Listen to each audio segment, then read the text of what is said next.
খুব ভয় পাইছি রে।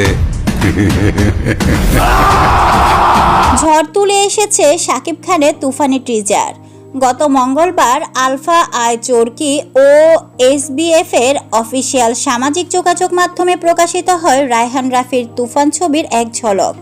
আর টিজার আসতে না আসতেই তৈরি হয়েছে আলোড়ন।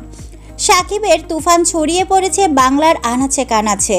মাত্র 1 মিনিট 21 সেকেন্ডের টিজারটি 24 ঘন্টা না পেরোতেই ফেসবুক ও ইউটিউবে কোটি ভিউ মাইলফলক অতিক্রম করেছে। প্রযোজনা প্রতিষ্ঠান বলেছে ঝড়ের বেগে 1 কোটি পার। সাধারণ দর্শক, ভক্ত, সমালোচকদের পাশাপাশি শাকিবের তুফানকে অভিনন্দন জানাচ্ছেন সহকর্মী শিল্পীরাও। বিষয়টি নিয়ে কথা বলেছেন পরাণ নায়িকা বিদ্যা সিনহা মিমো। আমরা অনেকদিন ধরে ওয়েট করছি এইটা একটা ডিফারেন্ট লুকের শাকিব ভাইকে। বেসরকারি চ্যানেল আরটিভিকে দেওয়া এক সাক্ষাৎকারে মিম বলেন, অবশ্যই ভালো লাগছে। এটাতে তো মনেই হয়নি আমাদের বাংলাদেশের ছবি। আমাদের বাংলাদেশে এ ধরনের একটা ছবি হয়েছে, এটা আমার মনে হয় সবার একটা ভালো লাগার বিষয়। আমরা অনেকদিন ধরে অপেক্ষা করছি এই ধরনের একটা ভিন্ন লুকে শাকিব ভাইকে যেন দেখতে পাই। সিনেমাটি নিয়ে ওঠা নেটিজেনদের এক অংশের সমালোচনা ও জবাব দেন মিম। নায়িকা বলেন, সমালোচনা সব কিছুতেই হবে।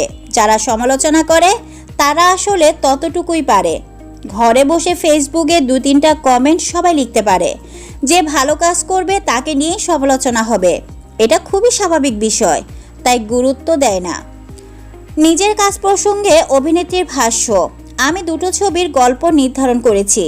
এই বছরের শেষে শুটিং শুরু হবে। গল্প দুটি আমার খুব পছন্দ হয়েছে। খুব দ্রুতই নতুন ছবির কাজ শুরু করব। আর আমি খুব উচ্ছ্বাসিত, এবারের কোরবানি ঈদটা ভালো কাটবে। হলে গিয়ে সিনেমা দেখব। মঙ্গলবার সন্ধ্যায় alpha I Chorki SBF official Shakib Khan ও চঞ্চল চৌধুরী সোশ্যাল মিডিয়ার পেজ থেকে প্রকাশ করা হয় টিজারটি। সিনেমাটির ঘোষণার পর থেকে দর্শকদের মধ্যে অন্যরকমের চাঞ্চল্যকর সৃষ্টি হয়। টিজার নিয়ে পরিচালক রায়হান রাফি বলেন, তুফান এমন একটি ছবি যা বাংলার সিনেমাকে বিশ্বের দরবারে নতুনভাবে চেনাবে। অনেক সিনেমা ইন্ডাস্ট্রিকে পরিবর্তন করে, তুফান তেমনই একটি সিনেমা হতে যাচ্ছে। বাংলা সিনেমার সীমারেখা অনেক বাড়িয়ে দিবে। বলা যায় তুফান আমার জীবনের একটা ড্রিম প্রজেক্ট। সেই সঙ্গে শাকিব ভাইকে এই সিনেমায় পাওয়াটাও আশীর্বাদ। তুফান যে চলিত বছরে সবচেয়ে ব্যবসা সফল সিনেমা হবে তা নিয়ে বেশ নিশ্চিত প্রযোজনা প্রতিষ্ঠানগুলো। এই ব্যাপারে 3 প্রযোজনা প্রতিষ্ঠানের মন্তব্য প্রায় একই।